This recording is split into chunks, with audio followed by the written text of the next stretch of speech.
Good morning students. आज हम topic पढ़ेंगे बैंक। बैंक जो है हमारा एक बचत का मुख्य साधन है। तो सबसे पहले हम रिवाइज कर लेते हैं कि व्हाट इज सेविंग, बचत क्या होता है। तो हमने पहले भी डिस्कस किया था कि मनुष्य जो होता है अपनी आवश्यकताओं को पूरा करने के लिए पैसा अर्जित करता है, जिसे कि हम बोलते हैं फैमिली इनकम। इस फैमिली इनकम को वो अपनी आवश्यकताओं पे खर्च करता है, जिसे बोलते हैं एक्सपेंडिचर, पारिवारिक व्यय। अब इस आय में से जब हम व्यय को माइनस करते हैं तो जो पैसा बचता है दैट इज कॉल्ड बचत, यानी कि सेविंग। ये बचत जो होती है हमारी भविष्य की आवश्यकताओं के लिए तथा हमारी कोई भी इमरजेंसी हो उसके लिए हम पैसा जोड़ के रखते हैं। अब इस पैसे को हमें किस तरह से जोड़ना है कि यह पैसा हमारा सेफ भी रहे और हमें बढ़ के भी मिले। कई बार हम कहीं गलत जगह पे पैसा इन्वेस्ट कर देते हैं और व्यक्ति के लॉस हो जाता है, और कई बार ऐसी जगह इन्वेस्ट कर देते हैं कि जरूरत के समय वो लिक्विडिफाई नहीं हो पाता। उसको जरूरत है पैसे की लेकिन उसको नहीं मिल पाता। तो हमें अपना पैसा भविष्य के लिए ऐसी जगह बचाना चाहिए कि हमें एक तो पैसा बढ़ के भी मिले और तुरंत मिल जाए। तो इसके लिए हम ये जानते हैं कि सबसे जो सुविधाजनक सोर्स है दैट इज बैंक। बैंक एक कॉमन नेम है जिससे सब कोई आजकल सबको पता है कि बैंक क्या होता है। बैंक वैसे तो हम ये कह सकते हैं कि एक बैंको वर्ड इटली का एक वर्ड है, वहां से आया। यानी कि एक उन्होंने एक मतलब हम ये कह सकते हैं कि एक संस्था स्थापित की और धीरे धीरे इसका नाम बैंक हो गया। एंड फर्स्ट यूरोपियन कंट्रीज ने इस संस्था को स्टार्ट किया और धीरे धीरे पूरे वर्ल्ड में बैंक जो है प्रचलित हो गया। और बैंक हम ये कह सकते हैं कि आजकल हर जगह, पहले तो गांव में नहीं होते थे, गांव में पोस्ट ऑफिस मिलते थे, लेकिन आजकल हम देखेंगे कि छोटा सा छोटा भी गांव होता है तो वहां भी हमें बैंक की कोई ना कोई ब्रांच मिल जाती है। ठीक है। अब बैंक होता क्या है? बैंक हम कह सकते हैं कि ये एक संस्था है जो अपने ग्राहकों से प्राप्त हुए धन की रक्षा करती है। यानी कि जो बैंक है उसमें बहुत सी बातें जरूरी हैं। हर कोई बैंक नहीं खोल सकता। बैंक एक संस्था होती है जहाँ पे कुछ उसके रिक्वायरमेंट्स होती हैं। यानी कि एक जगह होती है, वहां पे लोग अपना पैसा जमा कराते हैं, वो पैसा सेफ रहता है। उस पैसे को बैंक कहीं इन्वेस्ट करता है और उसमें से जो इंटरेस्ट आता है वो अपने ग्राहकों को देता है। वहां पे हम देखेंगे कि लॉकर की फैसिलिटी होती है, यानी कि आप बैंक में अपनी ज्वेलरी और इसको भी सेफ रख सकते हो। और आवश्यकता पड़ने पर हम बैंक से लोन भी लेते हैं और हम अपना बिजनेस भी स्टार्ट करते हैं और हम अपना पैसा चाहें तो अलग अलग तरीके के अकाउंट में जमा करा सकते हैं। ठीक है। तो अब पैसा जो है हम ये कह सकते हैं कि बचत के जो साधन है वो बहुत सारे होते हैं, जो कि हमने पहले डिस्कस किया। First is bank. इसके अलावा कुछ और जो भी साधन होते हैं, जैसे डाकघर बचत bank, that is post office. ये भी एक कॉमन तरीका है जहाँ पे आप अपना पैसा सेफ रख सकते हैं। और this is also same as bank. पहले पोस्ट ऑफिस में बैंक से 1% ब्याज ज्यादा होता था, लेकिन आजकल दोनों एक जैसे हो गए हैं। दोनों में सारी हम ये कह सकते हैं फैसिलिटीज भी सेम है, अकाउंट्स के टाइप्स भी सेम है। लेकिन पोस्ट ऑफिस जो है हम ये कह सकते हैं कि स्मॉल एरियाज, जो गांव वाला एरिया, वहां पे हम बहुत देखते हैं। तो दोनों ही bank and post office are more or less same, लेकिन बैंक एक बहुत इंटरनेशनल लेवल तक भी होते हैं। और फिर एक है जीवन बीमा। जीवन बीमा हम इसमें भी अपना पैसा बचा सकते हैं और ये एक तरह से हम कह सकते हैं कि डिफरेंट टाइप्स का होता है। आपका लाइफ इंश्योरेंस होता है। लाइफ इंश्योरेंस पॉलिसीज पे आप अलग अलग टाइप की ले सकते हो। एक लिमिटेड पीरियड की लेते हो कि मैंने 10 साल की स्कीम ली, मैं 10 साल तक पॉलिसी में अपना पैसा जमा कराऊंगा, इंस्टॉलमेंट जमा कराऊंगा और ये आफ्टर डेथ मिल जाती है। कुछ स्कीम्स ऐसी होती हैं कि हम इतना पर्टिकुलर टाइम तक कराएंगे, उससे पहले अगर डेथ हो जाए तो वो पैसा उसको व्यक्ति को उसके बेनिफिशियरी को मिल जाता है, और अगर नहीं होती तो वो व्यक्ति को पूरा पैसा विथ इंटरेस्ट मिल जाता है। तो इस तरह की डिफरेंट स्कीम्स होती हैं। कोई वो बेनिफिशियरी खुद के लिए भी कराता है और अपनी फैमिली की सेफ्टी के लिए भी कराता है। इसके अलावा हम कह सकते हैं इंश्योरेंस पॉलिसीज दूसरी भी होती हैं, जैसे आपने सुना होगा एक्सीडेंट पॉलिसी, दुर्घटना बीमा पॉलिसी की दुर्घटना होने पर ये पैसा मिलता है। तो इसमें भी डिफरेंट टाइप्स होते हैं, फर्स्ट पार्टी, सेकंड पार्टी, और आपका जो व्हीकल है उसका डैमेज का आपको पैसा मिलना। इसके अलावा और इंश्योरेंस पॉलिसीज भी होती हैं, जैसे थेफ्ट की, कि घर में चोरी हो गई या आग लग गई या जहाज डूब गया, जहाज वाले अपना बीमा कराते हैं, शॉप का बीमा कराते हैं चोरी का उसमें या आग लगने का।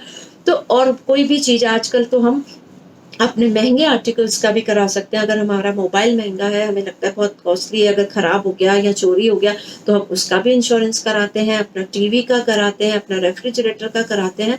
तो यानी कि आप घर में किसी भी सामान का अपना इंश्योरेंस करा सकते हो, आप अपने पूरे घर का इंश्योरेंस करा सकते हो और आप अपने। अब इंश्योरेंस के बाद जो दूसरे तरीके हैं जो कि हम बचत के साधन है, वो है उपहार कूपन।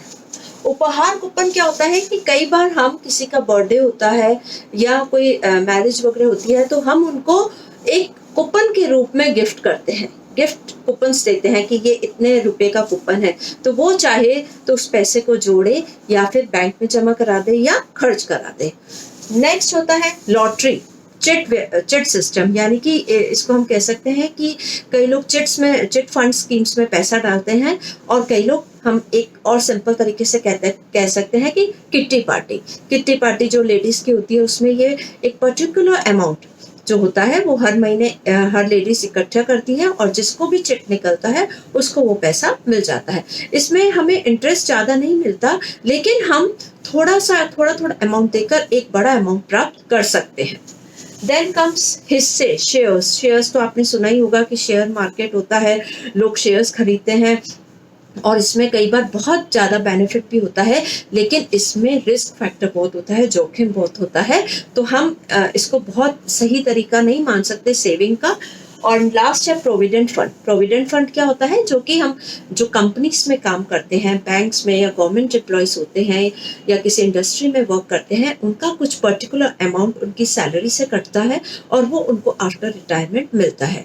कई जगह अंशदान भी होता है, अंशदान प्रोविडेंट फंड, जिसमें कि कुछ प्रतिशत कंपनी वाले डालते हैं और कुछ प्रतिशत उस व्यक्ति की आय से कटता है और ये अमाउंट भी उसको आफ्टर रिटायरमेंट मिलता है। तो ये तो कुछ पर्टिकुलर लोगों के लिए हो जाता है कि जो जॉब करते हैं उनको मिलता है। शेयर्स हमने बोल दिया कि इट्स वेरी रिस्की फैक्टर, लेकिन हम ऐसा होम मैनेजमेंट, एक हाउसवाइफ के रूप में हम बेस्ट जो तरीका अपना पैसा जमा कराने का वो हम बैंक को मानते हैं, क्योंकि बैंक के बहुत सारे बेनिफिट्स हैं। अब बैंक के क्या बेनिफिट्स हैं? बैंक में आप कभी भी पैसा जमा करा सकते हो, कितना भी जमा करा सकते हो, आपका पैसा हमेशा सेफ रहेगा। वो पैसा जो है बैंक वाले जो है, हमने पहले भी डिस्कस किया कि देश की उन्नति के काम आता है, वो उसको इंडस्ट्रीज वालों को या दूसरे जो जिनको कोई उद्योग धंधा शुरू करना है, हो सकता है वो स्मॉल स्केल ही हो, उनको वो ब्याज में देते हैं। इस तरह से लोगों को रोजगार मिलता है और देश का विकास होता है। तो बैंक में पैसा, हमारा जो पैसा है वो देश के विकास में हेल्प करता है। फिर बैंक में और भी सुविधाएं हैं, जैसे कि आप अपनी ज्वेलरी है इसको सेफ रख सकते हो, आप लॉकर ले सकते हो, आपको चोरी, घर में ये डर रहता है कि हमारा कोई पैसा चोरी ना कर ले, लेकिन बैंक में जो हम कह सकते हैं कि पैसा सेफ रहता है। इसके अलावा आप ट्रैवलिंग करते हो तो आप अगर कैश ले जाते हो तो आपको एक डर सा रहता है, लेकिन आप कहीं दूसरे शहर में जाकर भी बैंक से पैसा विड्रॉ कर सकते हो और आपका पैसा सेफ रहता है। और एक जो मोस्ट इम्पॉर्टेंट जो बैंक ने हमें आजकल बेनिफिट दिया हुआ है, दैट इज एटीएम। आप सभी को ही पता होगा, एटीएम यानी कि automatic teller machine, that works for 24 hours. 24 hours आप कभी भी कहीं भी जाकर के अपना एटीएम कार्ड से पैसे निकलवा सकते हो। तो आपको घर में कैश रखने की जरूरत नहीं है, आपको जब जरूरत हो आप उस कार्ड से अपना पैसा निकलवा सकते हो। उसमें एक पासवर्ड होता है जो कि हमें याद रखना होता है और अपने कार्ड को अच्छे से रखना होता है ताकि उसका मिसयूज ना हो सके। ठीक है, तो बैंक हमने देख लिया, बहुत फायदेमंद है। हम और इसके अलावा हम अगर कोई स्कीम ले लेते हैं बैंक की, तो हमें पता है जैसे आरडी होती है जिसमें हम डेली हर महीने या हर 6 मंथ्स में या जैसे भी हमने स्कीम ली हम पैसे जमा करा रहे हैं, तो उस पैसे को जमा कराना हमें जरूरी है, तो हम उसके लिए सेविंग भी करते हैं। हम अपनी आवश्यकताओं में कटौती करते हैं ताकि हम भविष्य के लिए पैसे जमा करा सकें। अब बैंक, मैंने जैसे पहले डिस्कस किया, बैंक एक संस्था है जो ग्राहकों से प्राप्त हुए धन की रक्षा करती है। अब बैंक जो होता है, क्योंकि इट्स मोस्ट इम्पॉर्टेंट, तो हम इसको थोड़ा सा डिटेल में डिस्कस कर लेते हैं कि बैंक का क्या काम है। बैंक का सबसे पहला काम है जमाएं प्राप्त करना, यानी कि एक्सेप्टिंग द डिपॉजिट। अब उसको अपना बैंक खोलने के लिए उसको पैसा जमा करना पड़ेगा, लोगों को, ग्राहकों से पैसा लेना पड़ेगा। और पैसा कैसे लेगा? वो अकाउंट खुलवाएगा। उसको हमें बैंक पे जाएंगे तो हमें सबसे पहले क्या करना पड़ेगा, अपना अकाउंट खुलाने के लिए, यानी कि हमें सबसे पहले खाता खोलना पड़ेगा।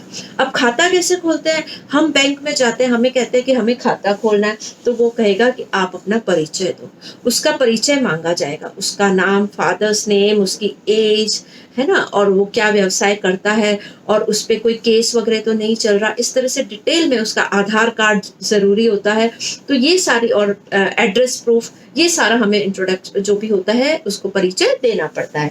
उसके बाद में हमें हम ये कह सकते हैं कि किसी के विटनेस के साइन चाहिए होते हैं, कि कोई है ना जो बैंक में ही कार्यरत हो, तो दो व्यक्ति जो है वो हमारे साइन करेंगे कि हाँ मैं इस व्यक्ति को जानता हूँ, तो वो एक तरह से हमारी गारंटी देते हैं।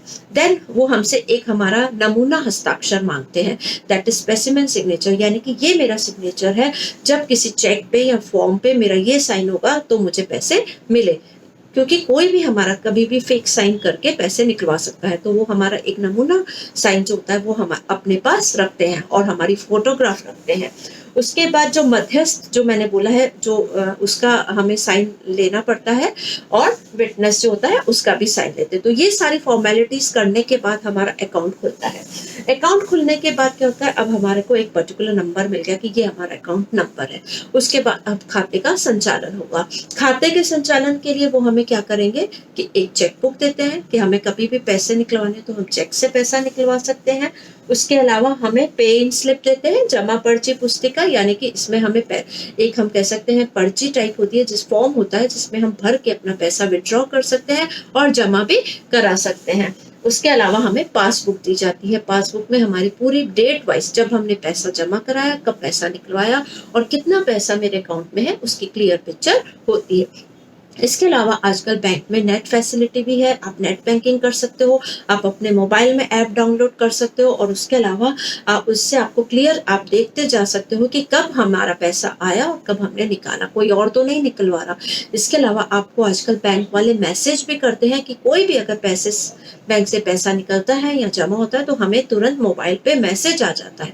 तो यदि कई बार अगर हमने पैसा नहीं निकलवाया और ऐसा मैसेज आ गया, तो हम तुरंत बैंक वालों को फोन करके हमारा जो अकाउंट है उसको बंद करवा सकते हैं और तुरंत पकड़ सकते हैं। क्योंकि आजकल देखा है आपने, ऑनलाइन बिजनेस बहुत हो गया है, ई मार्केटिंग हो गई है, तो उससे कई बार धोखाधड़ी हो जाती है, और कई बार लोग हमारे से पूरा बैंक का अकाउंट नंबर मांग के और ओटीपी मांग करके और पैसा निकलवा लेते हैं। तो we should be aware of this. हमें किसी को ओटीपी नहीं देना है, हमें अपना कार्ड नहीं देना है, हमें अपना अकाउंट नंबर नहीं बताना है।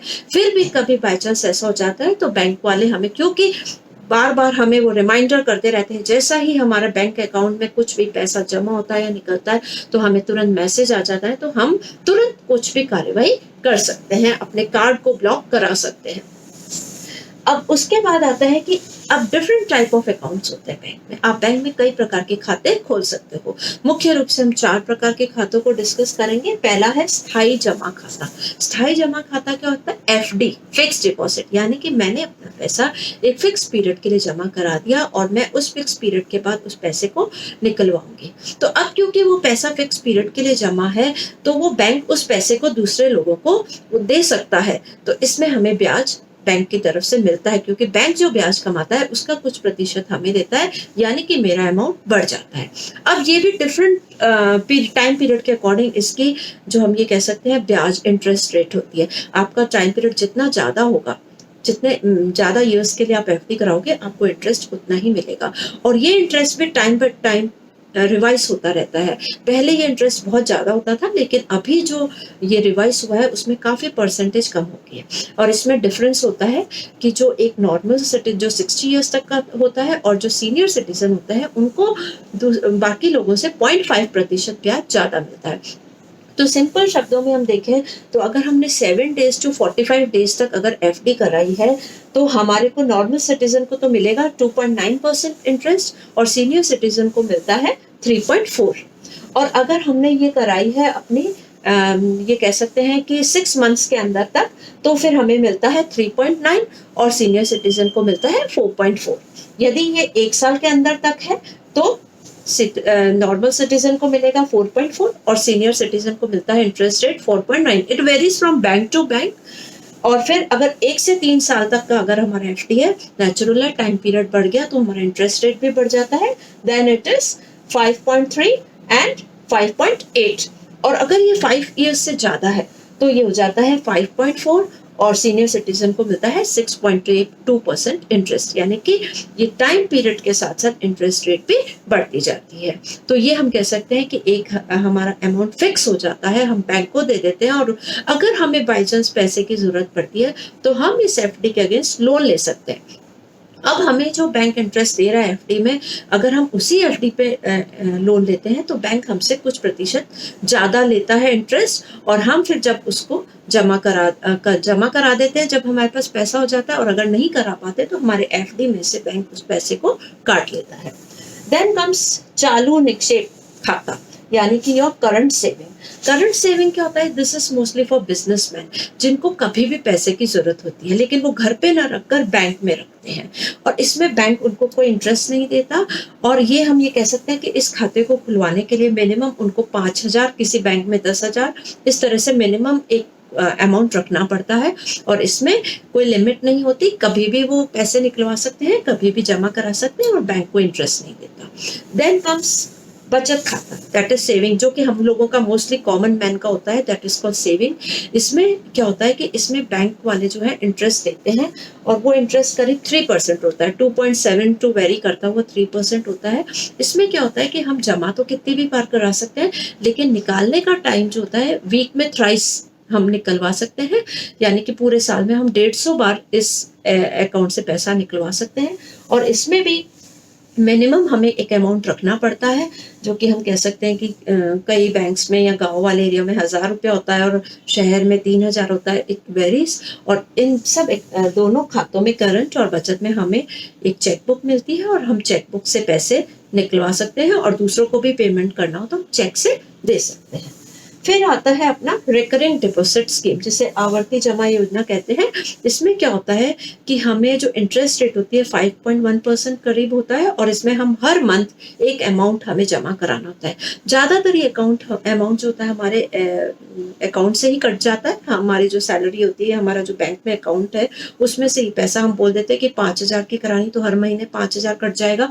इट डिपेंड्स, आप जितनी भी सेविंग करना चाहते हो आप उसके अकॉर्डिंग अपने अकाउंट से पैसा कटवा लेते हो, और वो आपको जितने टाइम की आपने स्कीम ली है, 1 साल, 2 साल, 3 साल, उसके बाद आपके अकाउंट में आ जाता है पैसा विद इंटरेस्ट। तो this is sort of compulsory saving हो जाती है। एक बार अगर हमने इस अकाउंट को शुरू कर लिया तो हम उसको कंप्लीट करते हैं, तो हमारे को हर महीने वो पैसा देना ही पड़ता है। तो इस तरह से हम देख सकते हैं कि बैंक जो है सबसे सेफ है पैसा रखने के लिए। आप कभी भी पैसा जमा करा सकते हैं, कभी भी निकलवा सकते हैं, कितना बड़ा अमाउंट भी निकलवा सकते हैं। एटीएम की सहायता से आप कहीं भी किसी भी जगह से कार्ड के द्वारा पैसा निकलवा सकते हैं। आप अपने जो कीमती आइटम्स हैं, आपके ज्वेलरी वगैरह है, उसको सेफ रख सकते हो, और आपके चोरी का और इस तरह का कोई डर नहीं रहता। तो इस तरह से आपने देखा कि ये हमारे बचत के अलग अलग प्रकार के साधन। Thank you.